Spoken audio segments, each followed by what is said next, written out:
Muscle building day 6 നല്ല തിരക്കുള്ളൊരു ദിവസമാണ്. ആദ്യം തന്നെ വെയിങ് സ്കെയിലിൻ്റെ ബാറ്ററി മാറ്റിയിട്ട് ബോഡി വെയ്റ്റ് ഒന്ന് ചെക്ക് ചെയ്തു. ഇപ്പോൾ കാണുന്ന പോലെ തന്നെ അത്യാവശ്യം ബോഡിയിൽ നിന്ന് നമുക്ക് വെയിറ്റ് ഡ്രോപ്പ് ആയിട്ടുണ്ട്. അത് കൂടുതലും ഞാൻ കാർബിൻ്റെ ലോഡിങ് കുറച്ചു.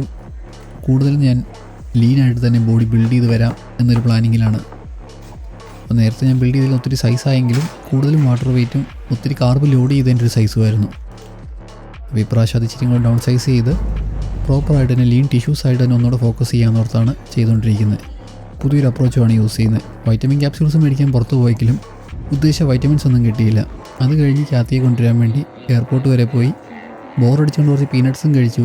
അത് കഴിഞ്ഞ് അവർ വന്നപ്പം അവരെയും കൂട്ടി തിരിച്ചു വന്ന് ചില്ലി ചിക്കനും കുറച്ച് റാപ്പും കഴിച്ചു. കുറച്ച് കഴിഞ്ഞപ്പോൾ വീണ്ടും കഴിക്കാൻ തോന്നിയതുകൊണ്ട് പെപ്പേസിൽ നിന്ന് ഓർഡർ ചെയ്തു. അത് കഴിഞ്ഞിട്ട് ഫിഷ് വെച്ച് ഞങ്ങളൊരു പെരി പെരി പോലത്തെ ഒരു സാധനം ഉണ്ടാക്കിയിട്ട് ഫൈനൽ മീൽ അതായിട്ട് കഴിച്ചു തീർത്ത് കിടന്നുറങ്ങി.